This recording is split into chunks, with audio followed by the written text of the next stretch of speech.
2019 ව්‍යවහාරික ගණිතය ප්‍රශ්න පත්‍රයේ D කොටසේ දෙවෙනි ගැටලුව. අපිට මේ ගැටලුව ලැබෙන්නේ නිව්ටන්ගේ නියම, ඒ කියන්නේ කුඤ්ඤ පද්ධති සම්බන්ධයෙන් සහ වෘත්ත චලිතය සම්බන්ධයෙන්. අපි එනම් මෙම ගැටලුව ඉතාම සරලව පැහැදිලි කරගමු. අපි බලමු මේ ගැටලුවේ මොකක්ද කියන්නේ කියලා. ABC කියන්නේ LMN කියන්නේ ත්‍රිකෝණ යුගලයක්. එම ත්‍රිකෝණ යුගලය හැදිලා තියෙන්නේ සර්වසම කුඤ්ඤ දෙකක වෘත්ත කේන්ද්‍රය හරහා කපපු හරස් කඩවල් දෙකකින් තමයි එම ත්‍රිකෝණ යුගලය හැදිලා තියෙන්නේ. එතකොට මේ ත්‍රිකෝණ යුගලය අපිට කෝණ දීලා තියෙනවා ACB අංශක 60යි, LNM කියන එක අංශක 60යි, ABC සහ LMN කියන කෝණ ඍජු කෝණ බව දීලා තියෙනවා. එතකොට මේ ABC කුඤ්ඤ හරස් කඩ S කියලා, LMN කුඤ්ඤ හරස් කඩ y කියලාත් අපිට හඳුන්වලා දීලා තියෙනවා. ඊට පස්සේ කියන්නේ මෙන්න මේ y කුඤ්ඤයට චලනය වෙන්න බැරිද? y කුඤ්ඤයට චලනය වීමේ හැකියාවක් නැහැ. එම කුඤ්ඤ නිශ්චලතාවය තමයි තියෙන්නේ. ඊට පස්සේ ඔය කුඤ්ඤ දෙකේ ඉහළ කෙළවරේ සවි කරපු කුඩා කුමට කප්පි දෙකක් තියෙනවා. මෙන්න මේ A සහ L ලක්ෂවලදී සවි කරපු කුඩා කුමට කප්පි දෙකක් දක්නට ලැබෙනවා. ඔන්න ඔය කප්පි දෙක මතින් සැහැල්ලු අවිචාන්‍ය තන්තුවක් ගමන් කරලා තියෙනවා. එහි එක් කෙළවරට P කියන අංශුවක් සම්බන්ධ කරලා තියෙනවා ස්කන්ධේ M1. අනෙක් කෙළවරට Q කියන අංශුවක් සම්බන්ධ කරලා තියෙනවා ස්කන්ධය 2 M1. P අංශුව පවතින්නේ මේ ACB කුඤ්ඤ හරස් කඩේ උපරිම බෑවුම් රේඛාව මත. Q අංශුව පවතින්නේ LMN කුඤ්ඤ හරස් කඩේ උපරිම බෑවුම් රේඛාව මත. ඊට පස්සේ අපිට දීලා තියෙනවා ආරම්භයේදී මෙන්න මේ PA කියන කෙනා A කියලා දීලා තියෙනවා, AL කියන කෙනා A කියලා දීලා තියෙනවා, LQ කියන කෙනා A කියලා දීලා තියෙනවා. ඒතර ආරම්භයේ ඔය විදිහට තිබුණට ඔය පද්ධතිය දැන් නිශ්චලතාවය කියලා මුදාහරිනවා කියලා තමයි අපිට කියලා තියෙන්නේ. නිශ්චලතාවයේ මුදාහරියොත් මොකද්ද වෙන්නේ? මෙන්න මේ ACB කියන කුඤ්ඤය යනවලු y අචල කුඤ්ඤය පැත්තට. y අචල කුඤ්ඤය නිශ්චලයි කියලා අපි දන්නවනේ. මේ q ස්කන්ධයේ විශාලයි p ස්කන්ධයට වඩා. එහෙනම් මේ q ස්කන්ධයේ පල්ලෙහාට යන්න උත්සාහ කරනවා. මෙන්න මේ පැත්තට q ස්කන්ධය යන්න උත්සාහ කරනවා කියලා අපිට පැහැදිලි. ඒතර p ස්කන්ධය කොහටද යන්නේ? p ස්කන්ධය ඉහළට යන්න උත්සාහ කරනවා කියලා අපිට පැහැදිලි. එහෙනම් අපේ කුඤ්ඤ යායුත්තේ කොහෙද? කුඤ්ඤ යන්නේ මෙන්න මේ y කුඤ්ඤ හරස් කඩ දෙතර තමයි අපේ මේ f කුඤ්ඤ හරස් කඩ ගමන් කරන්න කියන එකත් අපිට පැහැදිලි. අපිට ගානේ මොකද්ද කියන්නේ? ගාන කියන්නේ මෙන්න මේ y කුඤ්ඤය වෙතට, නිශ්චල y කුඤ්ඤය වෙතට x කුඤ්ඤය එන්න ගතවන කාලය, y කුඤ්ඤය වෙතට x පැමිණීමට ගතවන කාලය තමයි අපෙන් අහන්නේ. ඉතින් ඔය කාලය සෙවීමක් තමයි කියන්නේ. අපි දන්නවා ආරම්භයේදී y කුඤ්ඤයට වඩා a දුරක් වම් පැත්තට වෙන්න තමයි මෙන්න මේ x කුඤ්ඤය පිහිටන්නේ කියලා. ඊට අපිට කියන්නේ මෙන්න මේ a සහ වෘත්තද ත්වරණය ඇසුරෙන් මෙන්න මේ කාලයට ප්‍රකාශනයක් ගන්න අවශ්‍ය වන සමීකරණ ලියා දක්වන්න විතරයි තියෙන්නේ. කාලයට ප්‍රකාශනයක් ගන්න කියලා කොහෙවත් කියලා නැහැ. කාලයට ප්‍රකාශ ගන්න අවශ්‍ය සමීකරණ ලියා දක්වන්න විතරයි අපිට කියන්නේ. අපි එනම් බලමු මෙන්න මේක කොහොමද හදන්නේ කියලා. ගොඩක් ළමයි කාලය ගත කරන්නේ මේකේ මෙන්න මේ දන්නේ නැති පද හොයන්න ගිහිල්ලා කාලය ගත කරනවා. නමුත් අපිට ගැටලුවේ කොතනවත් ඒ දන්නේ නැති පද හොයන්නේ කියලා නෑ. අපිට තියෙන්නේ මේකට මේ කාලය ලබා ගන්න පුළුවන්, කාලය ලබා ගන්න අවශ්‍ය තොරතුරු ගන්න පුළුවන් සමීකරණ සෙට් එකක් ලියන්න විතරයි අපිට තියෙන්නේ. අපි බලමු ඒ දේ කොහොමද කරන්නේ කියලා. අපි ආරම්භයේදී දන්නවා මේ ABC කියන කුඤ්ඤ හරස් කඩ යන්නේ මෙන්න මේ පැත්තට කියලා අපිට පැහැදිලි. එහෙනම් අපි මෙන්න මේ ABC කුඤ්ඤ හරස් කඩේ ත්වරණය ගමු පොළවට සාපේක්ෂව ඔය x කියන කුඤ්ඤ හරස් කඩේ ත්වරණය පොළොවට සාපේක්ෂව පිළිගන්නේ කොහෙටද? මෙන්න මේ පැත්තට අපි කැපිටල් S කියලා ගමු. පොළොවට සාපේක්ෂව තමයි ඒක යන්නේ. ඒක මේ කුඤ්ඤ චලිතයට කිසිම බලපෑමක් නැහැ. ඒක පොළොවට සාපේක්ෂව තමයි යන්නේ. ඊට පස්සේ මෙන්න මේ q අංශුව පහළට චලනය වෙන්නේ. q අංශුව ln ඔස්සේ පහළට චලනය වෙනවා. අපිට පැහැදිලි විය යුතුයි y කුඤ්ඤය චලනය වෙන්නේ නැත්තම් q පහළට නම් යන්නේ. එහෙනම් මේ y කියන කුඤ්ඤය පොළවේම කොටසක් බවට පත් වෙනවා. පොළවත් එක්ක සම්බන්ධ වෙලා ඒක නිශ්චලව තියෙන කොටසක් බවට පත් වෙනවා. එහෙනම් අපි මේ q ගේ ත්වරණ ඝන කොට ගන්න වෙන්නේ පොළවට සාපේක්ෂ ත්වරණ විදියට තමයි. එහෙනම් අපිට මේ කාලය හොයනකොට අවශ්‍ය වෙන දේ මෙන්න මේ q අංශුවේ පොළවට සාපේක්ෂ ත්වරණය අපි ගමු 30ට අංශක 60කින් පල්ලෙහාට සිම්පල් x කියලා ගමු. එහෙනම් අපි මේ x කුඤ්ඤ හරස් කඩේ ත්වරණය ගත්ත කැපිටල් F කියලා q අංශුවේ ත්වරණය ගත්ත ln ඔස්සේ පහළට සිම්පල් x කියලා අපි ලබා ගත්තා. ඊට පස්සේ අපි දැනගන්න ඕන දේ මෙන්න මේ p කියන අංශුවේ ත්වරණය අපි දැනගන්න ඕන පොළොවට සාපේක්ෂව. අපිට චලිත සමීකරණ x සමානයි m මේ දාන්න නම් අපිට ඕන පොළොවට සාපේක්ෂ ත්වරණයක්. එහෙනම් මේ අපි දැන් s හරස් කඩේ ත්වරණයක් ගන්නවා. q අංශුවේ ත්වරණයක් පොළොවට සාපේක්ෂව අපි දන්නවා. එහෙනම් අපිට වැදගත් වෙනවා මෙන්න මේ p අංශුවේ ත්වරණය පොළොවට සාපේක්ෂව ලබා ගන්න. අපි සිද්ධාන්ත පන්තියේදී ඉගෙනගෙන තියෙනවා මෙන්න මේ තන්තුවක් තියෙනවා. තන්තුවේ ආරම්භක අවස්ථාවේදී මේ AP දිගත් AL දිගත් AQ දිගත් සමානයි කියලා දීලා තියෙනවා. නමුත් අපි සාධාරණ අවස්ථාවේදී ඔන්න ඔය දිගවල් මෙන්න මේ විදිහට ගමු. LQ දිග AQ දිග සමානයි x විදියටත් LQ දිග සමානයි x විදියටත් LA දිග සමානයි y විදියටත් AP දිග සමානයි z විදියටත් අපි ගමු. සාමාන්‍යයෙන් ওই දිගවල් මනින්නේ අචල පොයින්ට් එකකට සාපේක්ෂව. ඉතින් අපි මේ සුමට කප්පිය දාලා මෙතන අචල පොයින්ට් එක විදියට තියෙන්නේ. එහෙනම් මේ L ඉඳලා පල්ලෙහාට තමයි අපි q අංශුවට දුර ගන්න ඕන. සාධාරණ පිළිගීමේදී මෙන්න මේ දුරවල් තමයි පිළිගන්න ඔය තන්තු. එතකොට LQ පල්ලෙහාට පිළිටන විදිය අපිට පැහැදිලි. LQ දුර x කියලා මම ගත්ත සාධාරණ පිළිගීම. එහෙනම් මේ L අචල කප්පියට සාපේක්ෂව අපි මෙන්න මේ පැත්තට දුර ගත්තා. මේ කුඤ්ඤයට x කුඤ්ඤයට තියෙන දුර ගත්තා y විදියට.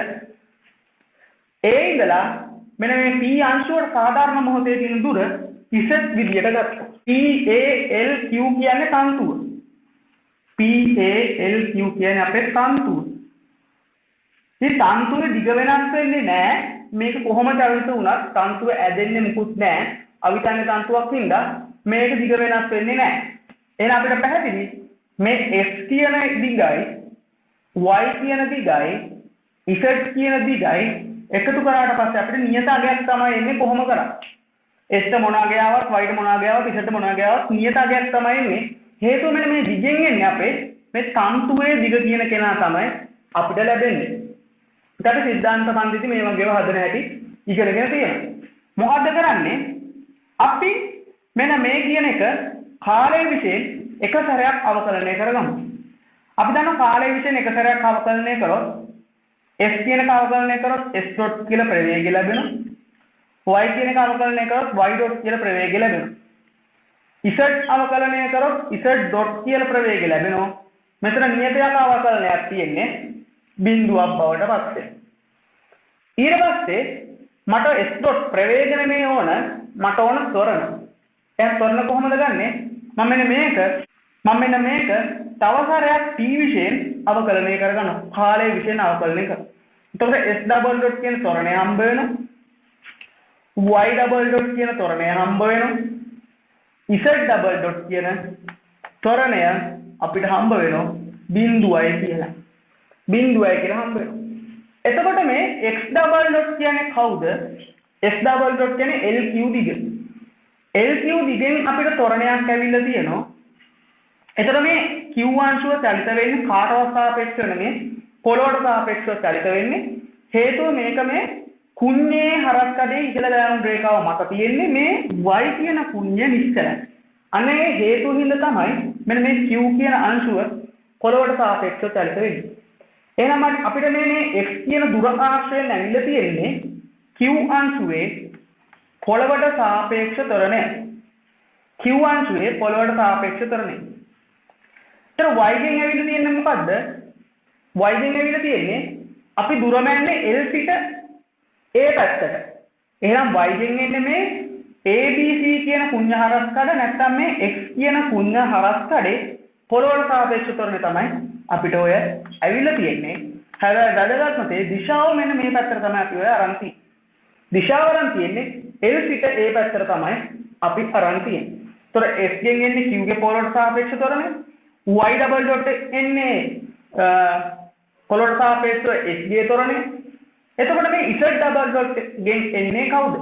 z ඩබල් ඩොට් ගෙන් එන්නේ මෙන්න මේ p කියන අංශුවේ කුඤ්ඤයට සාපේක්ෂ ත්වරණය.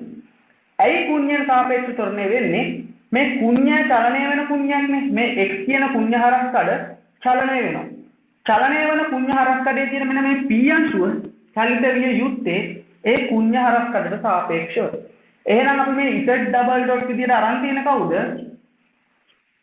මෙන්න මේ කුඤ්ඤයට සාපේක්ෂව x කියන කුඤ්ඤයට සාපේක්ෂව p අංශුවේ ත්වරණය තමයි අපි ඒව අරන් තියෙන්නේ. x කියන කුඤ්ඤයට සාපේක්ෂව p අංශුවේ ත්වරණය තමයි අපි අරන් තියෙන්නේ. ඊට පස්සේ අපි මොකද්ද කරන්නේ?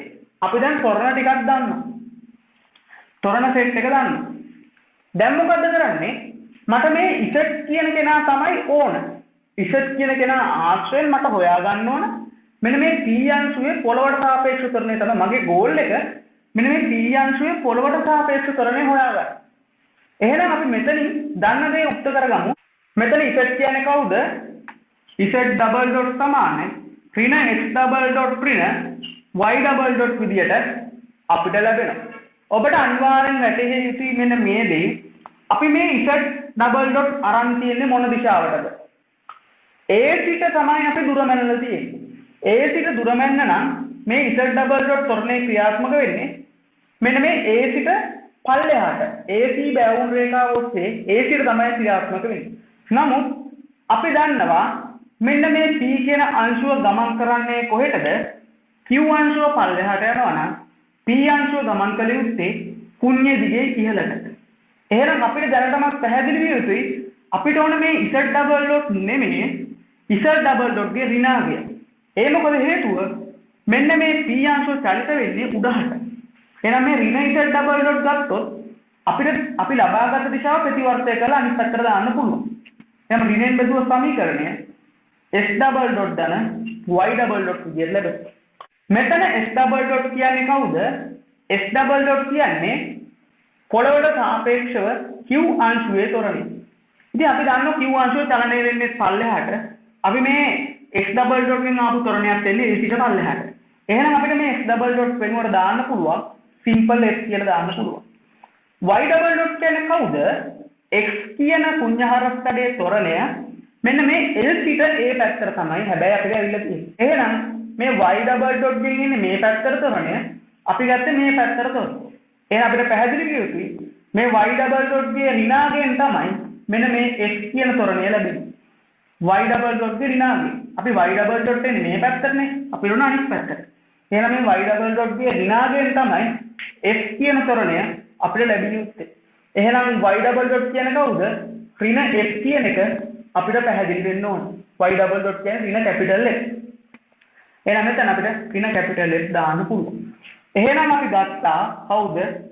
x කුඤ්ඤ හරස් කඩට සාපේක්ෂව p අංශුවේ ත්වරණය සිම්පල් x ඍණ කැපිටල් x විදියට අපි ලබා ගත්තා. සිම්පල් x ඍණ කැපිටල් x විදියට ලබා ගත්තා. ඉතින් අපිට මේකේ දිශාවක් කියන්න පුළුවන්. මෙන්න මේ p අංශුව යන්නේ කොහටද? c සිට a පැත්තට තමයි යන්නේ.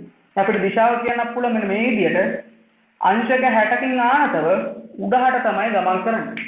එහෙනම් අපේ පළවෙනි පියවර හරි s කුඤ්ඤයට සාපේක්ෂව p අංශුවේ ත්වරණය අපි හොයාගත්තා. අපිට ඕන මේ s කුඤ්ඤයට සාපේක්ෂවත් නෙමෙයි. අපිට ඕන පොළොවට සාපේක්ෂව p අංශුවේ ත්වරණය. අපිට x සමාන ma දාන්න පුළුවන් පොළොවට සාපේක්ෂ ත්වරණයන්ට. එහෙනම් අපි මුලින්ම ඒ p අංශුවේ පොළොවට සාපේක්ෂ ත්වරණය සොයාගමු. මෙන්න මේ p අංශුවේ පොළොවට සාපේක්ෂ ත්වරණය කොහොමද අපිට ගන්න පුළුවන්? අපි දන්නේ x ට සාපේක්ෂ ත්වරණය විතරයි. එහෙනම් කොහොමද කරන්නේ? a අංශුවේ p ගෙන් පටන් අරන් x ට සාපේක්ෂ ත්වරණය අපි දන්නවා පොළොවට සාපේක්ෂව x ගේ ත්වරණය. ඔන්න ඔය විදිහට අපිට ලියන්න පුළුවන්. මෙන්න මේ a කියන ඒවා දෛශික රාශි විදියට අපි මතකයේ තබා ගත යුතුයි. a කියන්නේ දෛශික රාශි කියන එක අපි මතකයේ තබා ගත යුතුයි. ඊට පස්සේ මෙන්න axt පොළොවට සාපේක්ෂව x අංශුවේ ත්වරණය අපි දන්න මෙන්න මේ පැත්තට x කියලා අපි දන්නවා කැපිටල් x. x ට සාපේක්ෂව p අංශුවේ ත්වරණය අපි දන්නවා තිරකට අංශක 60කින් අංශව simple f ඍණ capital X කියලා අපි දන්නවා. simple f ඍණ capital X කියලා අපි දන්නවා. එහෙනම් අපි ඔය මොකක්ද හොයාගත්තේ? p අංශුවේ පොළොවට සාපේක්ෂ ත්වරණය අපි හොයාගත්තා මෙන්න මේ විදිහට. ඉතින් අපිට ඔක විභේදන කොටස් දෙකක් විදිහට කියන්න පුළුවන්. f ධන මේ පැත්තට විභේදන කොටස මේ f ධන f ඍණ f cos 60 උඩහට තියෙන විභේදන කොටස f ඍණ කැපිටල් F sin 60 විදියට මට කියන්න පුළුවන්. මේ පැත්තට cos 60 උඩහට sin 60 විදියටත් මට ඉදිරිපත් කරගන්න පුළුවන්. එහෙනම් බොහොම පැහැදිලි අපි හොයාගත්ත දත්ත ටික හොඳට මතකයේ තියාගන්න ඕන. ඊළඟට අපි බලමු මෙන්න මේ x කුණ්‍ය හරස්කඩට y කුණ්‍ය හරස්කඩට යන්න කාලය කොහොමද හොයන්නේ කියලා අපි චෙක් කරගමු. අපිට මෙව ගැටලුවේ කියන්නේ x කුණ්‍ය හරස්කඩට y දෙකට යාමට අවශ්‍ය කාලය සොයන්න ඕන සමීකරණ ටික ගන්න කියලා තමයි කියන්නේ. එහෙනම් අපි හොයා ගන්න ඕන දත්ත ටිකක් තියෙන මේ දෙයට capital F simple F සහ මෙන්න මේ කාලය කියන දේ තමයි අපි හොයා ගන්න ඕන. අපි චලිත සමීකරණ ගන්න කලින් මෙන්න මේ දේ කරන්න ඕන. මෙන්න මේක බලයන් ටික මාක් කරගන්න ඕන. අපි දන්න p අංශු ස්කන්ධය පල්ලෙහාට mg ක්‍රියාත්මක වෙනවා. 2m අංශු ස්කන්ධය පල්ලෙහාට 2mg ක්‍රියාත්මක වෙනවා. අපි දන්න මෙතන තන්තුවේ එකම තන්තුව තියෙන හැමතැනම t ආතතිය බැගින් ක්‍රියාත්මක වෙනවා. t ආතතිය බැගින් ක්‍රියාත්මක වෙනවා. මොන ඔය බල ටික තමයි තියෙන්නේ. මම අංක එකට කරන්නේ p අංශුවටත් x කුණ්‍යයේ චලිතයටත් a දෙකට විතරක් මෙන්න මේ පැත්තට p ටත් x ගේ චලිතයටත් p ටත් x ගේ චලිතයටත් මෙන්න මේ පැත්තට f සමානයි ma දානවා. ඔබට පැහැදිලි වෙයි ඇයි මම මේ පැත්තට f සමාන ma දාන්නේ? මේ x කුණ්‍ය හරස්කඩ චලිත වෙන්නේ මෙන්න මේ දිශාවට නිසා. මොනවද මේ පැත්තට තියෙන බල? පැහැදිලි වෙන්න අපි දාන්නේ මෙන්න මේ p අංශුවටත් x කියන කුණ්‍ය හරස්කඩට. එතකොට මේ දෙකටම දාන විට ඔබට පැහැදිලි වෙ යුතුයි මෙන්න මේ පද්ධතියට තමයි මම f සමානයි ma දාන්නේ. එතකොට මේ p අංශුව මත ක්‍රියාත්මක වන ආතති බල යුගලය මෙන්න මේ විදිහට කැපිලා අපිට ඉතුරු වෙන්නේ මෙන්න මේ a කියන කප්පිය මත දකුණු පැත්තට තියෙන t කියන ආතති බලය මෙන්න මේ ආතති බලය විතරයි අපිට ඉතුරු වෙන්නේ බලයක් විදියට. එහෙනම් මොකද්ද කරන්නේ? මේ පැත්තට f සමානයි මේ දාමු. බලයක් විදියට තියෙන t. එතකොට මේ f කියන කුණ්‍යෙන් එනවා f සමානයි මේ 3m x කුණ්‍ය ස්කන්ධය ත්වරණය පොළොවට සාපේක්ෂව x කියලා තියෙනවා. ධන p අංශුවට මේ පැත්තට f සමානයි මේ දැම්මට පස්සේ ඒක ස්කන්ධයෙන් ක්‍රියාත්මක වෙනවා. ත්වරණය මොකද්ද? මෙන්න මේ simple f ඍණ capital F cos 60 simple f ඍණ capital F cos 60 කියන්නේ භාගය. ධන capital F විදියට මට ලැබෙන ඔක අංක 1 සමීකරණය විදිහට මම ගත්තා.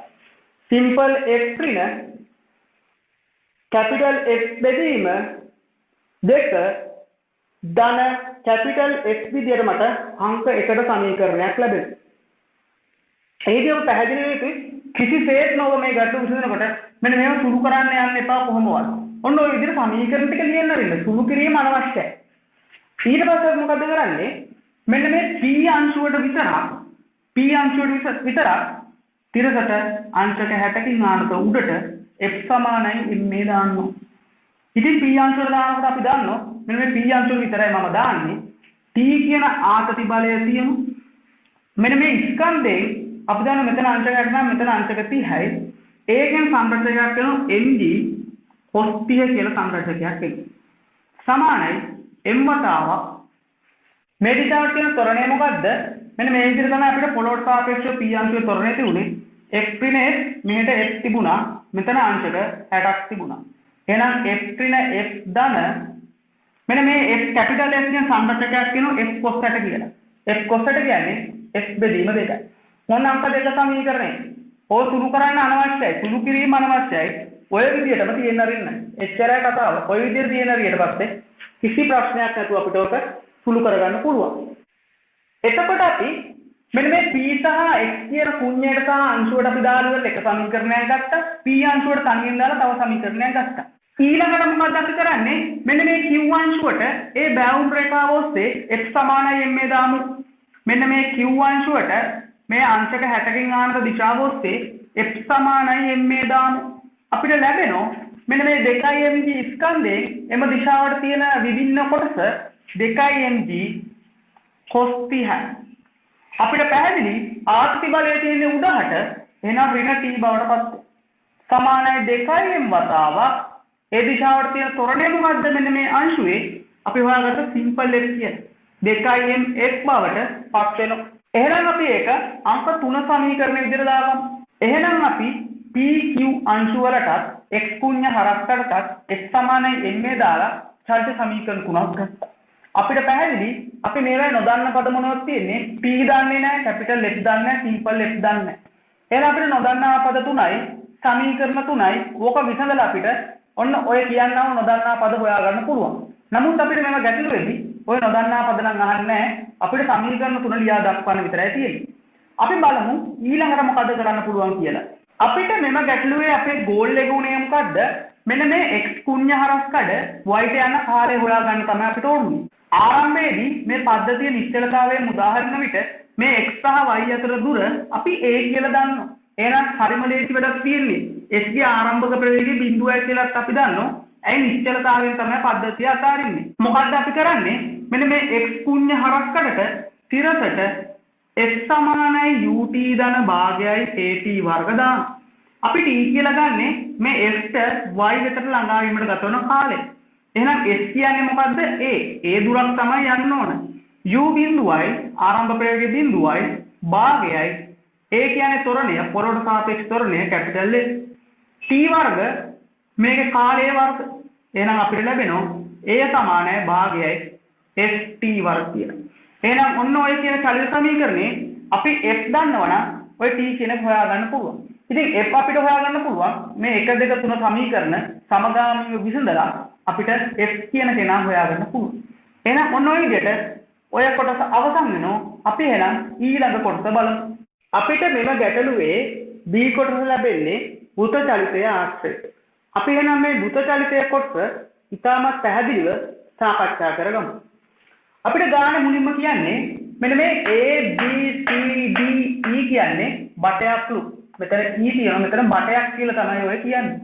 ඒ බටය සිරස් තලයක තියෙනවා කියලා අපිට පැහැදිලිව කියලා තියෙනවා. මෙන්න මේ ab කියන දිග ප්‍රමාණය ත්‍රිජු දිගක්ලු 2.3යි a දිග ප්‍රමාණයක්ලු තියෙනවා. එතකොට මේ ab කියන දිග b ලක්ෂයේ සිට පටන් ගන්න වෘත්තයක ආකාරය. bcde කියන්නේ අරය 2a වෙච්ච වෘත්තාකාර කොටසක් කියලා අපිට දීලා තියෙනවා. අපෙන් අහන්නේ මෙන්න මේ a ලක්ෂයේදී අංශුවක් තියනවලු. ඔන්න ඔය අංශුව සීරුවෙන් උදාහරණවලු. සීරුවෙන් උදාහරණ කියන්නේ නිශ්චලතාවයෙන් උදාහරණ කියන එක. ඒ කියන්නේ ඒකේ ආරම්භක ප්‍රවේගය බිඳුවයි කියන එක තමයි ඔය කියන්නේ. සීරුවෙන් උදාහරණලා මෙන්න මේ OH එක්ක θ කෝණයක් ආනත වෙනකොට අපෙන් අහන යන්ත්‍රයේ ප්‍රවේගය. අපිට මේ θ කියන එක දීලා තියෙන මෙන්න මෙහෙම අගය පරාසයක්. θ කියන එක අංශක 60ට වඩා වැඩිලු අංශක 360ට වඩා අඩුයි. එතකොට අපිට ওই θ කියන අගේ කොතෙන්ද ගන්න පුළුවන්.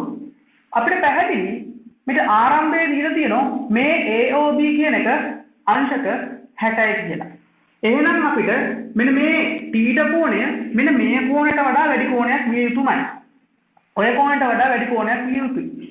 එහෙනම් අපිට පැහැදිලි වෙන්න ඕන θ කෝණය මෙන්න මේ කෝණයට වඩා වැඩි අගයක් නම් එම කෝණය අනිවාර්යයෙන්ම තියෙන්න ඕන මෙන්න මේ වගේ මේ අපේ වෘතය පටන් ගත්තට පස්සේ තමයි මේ කෝණය තියෙන්න ඕන. ඉතින් B වලින් වෘතය පටන් ගන්නෙ අපේ වෘතය ඇතුලේ තමයි ඒ කෝණය පිහිටන්නේ. එහෙනම් මෙන්න මේ θ කියන කෝණය ඔන්න ඔය විදිහට තමයි පිහිටන්නේ. අපෙන් අහන්නේ අංශුව මෙතනින් නිශ්චලතාවයෙන් මුදා හැරියට පස්සේ මෙන්න මේ කියන ලක්ෂයට එනකොට ප්‍රවේගය තමයි අපෙන් අහන්නේ. එතකොට එම ලක්ෂය පිහිටන්නේ අපේ වෘත්තාකාර කොටස ඇතුලේ කියන එක ඔබ අනිවාර්යයෙන්ම මතකයේ තබා ගන්න ඕන. ඉතින් අපි ඔය ප්‍රවේගය හොයන්න කලින් මෙන්න මේ දේ හොයා ගන්න ඕන. මෙන්න මෙතන කෝණය අපි මොකද්ද කියලා අංශක 90ක් විය යුතු බව මුලින්ම පෙන්ව ගන්න ඕන. කොහොමද අපි මෙතන අංශක 90ක් වෙනවා කියලා පෙන්නන්නේ? අපි මෙන්න මෙතන ඇල්ෆා කියලා දාලා ඔන්න ඔය ඇල්ෆා කෝණය හොයාගමු. ඇල්ෆා කෝණය කොහොමද හොයන්නේ? ඔතන තියෙන්නේ මොකද්ද? මෙන්න මේ විදිහේ ත්‍රිකෝණයක් තමයි තියෙන්නේ. මෙතන කෝණය අපි දන්නේ නැහැ. AOB කියලා ත්‍රිකෝණයක් තියෙන. මෙතන ඇල්ෆා, මෙතන අංශක 60යි. මෙතන 2යි පුතේ අරය, මෙතන 2යි මූල 3යි A. අපි දන්න මේ AOB කියන සාධාරණ ත්‍රිකෝණයට දාන්න පුළුවන් sin සූත්‍රය. sin සූත්‍රය මොකක්ද කියන්නේ? 2යි A බෙදී පාදයක් බෙදී ඊට සම්මුඛ කෝණය sin නගේ 2යි මූල 3යි A බෙදී ඊට සම්මුඛ කෝණය sin නගේ sin 60. මෙතන 2යි A 2යි A එකක් කැපිලා යනවා. sin 60 කියන්නේ මොකද්ද? මූල 3 බෙදීම 2යි. ඒතර මූල 3 බෙදීම මූල 3ට කැපිලා යනවා. එහෙනම් අපිට පැහැදිලි sin alpha කියන්නේ 1ට භාගයයි. ඔය alpha කියන කෝණේ සුළු කෝණයක් අනිවාර්යෙන්. එහෙනම් ඔය alpha කියන එක අංශක 30ක් වෙනවා කියලා මට පැහැදිලි. එහෙනම් alpha වෙනකොට මට 30 දාන්න පුළුවන්. 30 දාන්න පුළුවන්. alpha 30ක් වෙනවා නම් මෙතන 60ක් වෙනවා නම් මෙතන අනිවාර්යෙන් අංශක 90ක් වෙනවා. එහෙනම් පැහැදිලි කරගත්තා. මෙන්න මෙතන කෝණය අංශක 90යි. එතකොට මේ AOB කියන්නේ ඍජු කෝණී ත්‍රිකෝණයක් කියන එක අපි පැහැදිලි කරගත්තා. ඊට පස්සේ අපි ඔය ප්‍රවේගය හොයන්නේ කොහොමද? අපි දන්නවා මේ වෘත චලිතයේ ගොඩක් ගැටලු අපි හදන්නේ ශක්ති සංසිති මූලධර්ම දාලා. x කියන ලක්ෂයටත් a කියන ලක්ෂයටත් ශක්ති සංසිති මූලධර්ම දැම්මනම් අපිට පහසුවෙන් හොයාගන්න පුළුවන් ওই ප්‍රවේගය. ඔබට පැහැදිලි විය යුතුයි අපි විභව ශූන්‍ය මට්ටමක් ගන්න ඕන ශක්ති සංසිති මූලධර්ම දානකොට. ඉතින් මෙතන පහසුම විභව ශූන්‍ය මට්ටම මොකද්ද? මෙන්න මේ කේන්ද්‍රය හරහා තිරස්ව පීඩන රේඛාව වුණම විභව ශූන්‍ය මට්ටම විදියට ගත්තා. तर මෙන්න මේ රේඛාව මත විභව ශක්තිය ශූන්‍යයි. ඔබට පැහැදිලි වෙන්න ඕන එතකොට මේ අපි විභව ශක්තිය ශූන්‍ය මට්ටමේ සිට ඉහළටම අයින දුරවල් ධන විදියට ගන්න ඕන බව ඔබට පැහැදිලි වෙන්න ඕන. එහෙනම් අපි මෙන්න මේ A ලක්ෂයටත් X ලක්ෂයටත් ශක්ති සංසිති මූල ධර්මයේ යොදමු. A සහ X ශක්ති සංසිති මූල ධර්ම. ඒවලදී ආරම්භක ප්‍රවේගය බිඳුවයි. එහෙනම් චාලක ශක්තිය බිඳුවයි. අපි දන්නවා A සිට O දක්වා දුර AO කියලා.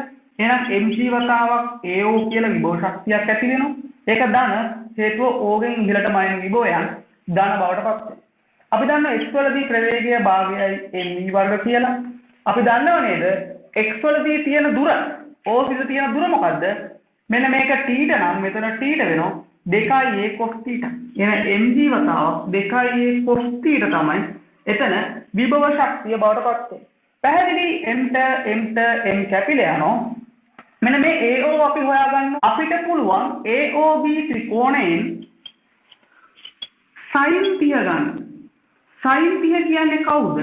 සම්මුඛ පාදයේ වෙන්නේ අරය 2යි කර්ණය වෙන්නේ AO. ඒතර sin 30 කියන්නේ භාගය. එහෙනම් අපි දන්නවා AO කියන්නේ 4යි. එහෙනම් අපි මෙතෙන්ට ආදේශ කරනවා AO වෙනුවට mg වතාවක් 4යි. එහෙනම් අපි සුළු කරගමු මේ දෙකෙන් වැඩි කරමු. 8යි ga සමානයි v වර්ග ධන 2යි g වතාවක් 2යි cos θ. මට පැහැදිලි. මෙතන 4යි g cos θ කියලා මම v වර්ග තනි කරගන්නවා. v වර්ග තනි කරගත්තාම මට 4යි ga එකක් එළියට ගන්න පුළුවන්. මට ඉතුරු වෙනවා 2 ඍණ cos θ කියලා. එහෙනම් මට මෙන්න මේ x ලක්ෂ ප්‍රවේගය v වර්ග සමානයි 4යි ga වතාවක් 2 ඍණ cos θ විදිහට එනවා. ඉතින් cos θ කියන එකේ මේ θ ට එක අගයක් මේ වෘත්තය ඇතුළතදී අපි දාගෙන යනකොට අපිට අදාළ ලක්ෂයේදී ප්‍රවේගය ගන්න පුළුවන්. එහෙනම් අපි ඊළඟ කොටස සාකච්ඡා කරගමු. ඊට පස්සේ අපිට කියන්නේ මෙන්න මේ p අංශුව බතෙන් ඇති කරන ප්‍රතික්‍රියාව සොයන්න කියලා තමයි අපිට කියන්නේ. අපි දන්නවා මෙන්න මේ x පිහිටුමේ තියෙනකොට p අංශුවට ප්‍රතික්‍රියාවක් ඇති වෙන මෙන්න මේ විදිහට r කියලා. කේන්ද්‍රයේ දෙසට කියලා අපි මුලදී ගමු. ඔන්න ඔය ප්‍රතික්‍රියාව R කියලා අපි සැලකුමු. මොකද අපි කරන්නේ කේන්ද්‍රයේ දෙසට එතකොට මේ P ට කොණකින් ආර්ථම් තියෙන්නේ. කේන්ද්‍රයේ දෙසට P අංශුවට F සමානයි මේ දාමු. ඒතර R ධන තා මොකද තියෙන බලය? මෙන්න මේ NG ගේ සංරචකයක් තියෙනවා R පැත්තට NG cos θ සමානයි MF. මේ F කියන්නේ කවුද? අපි දන්න උත්තරාකාර මාර්ගයක චලිත වන අංශක තරණය කිසියම් ලක්ෂයක ගන්නවා නම් එම ලක්ෂයේදී ප්‍රවේගයේ වර්ගය බෙදීම මේ උත්තේ අරය අපි 2යි එකකින් බෙදනවා. එහෙනම් මෙතනට එන්නේ කවුද? v වර්ග බෙදීම 2යි. ඒත් අපි v වර්ග කියන කෙනා දන්නෝ. ඒතර mg cos θ සමානයි v වර්ග කියන්නේ කවුද?